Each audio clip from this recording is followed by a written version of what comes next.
para mahasiswa dan mahasiswi yang selalu Ibu banggakan. Syederalon Rektor UBBG Profesor Dr. Hajah Lili Kasmini SSI MSI memberikan hadiah sebagai bentuk apresiasi kepada puluhan atlet UBBG yang meraih medali pada kejuaraan Pomda Aceh 19 tahun 2025.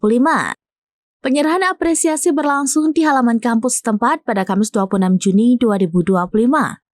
Rektor UBBG Profesor Dr. Hajah Lili Kasmini SSI MSI dalam sambutannya menyampaikan rasa bangganya atas prestasi luar biasa yang diraih oleh putra-putri terbaik kampus tercinta.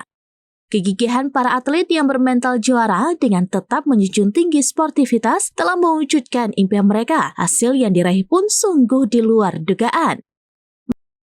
Download Tribun X sekarang, menghadirkan lokal menjadi Indonesia.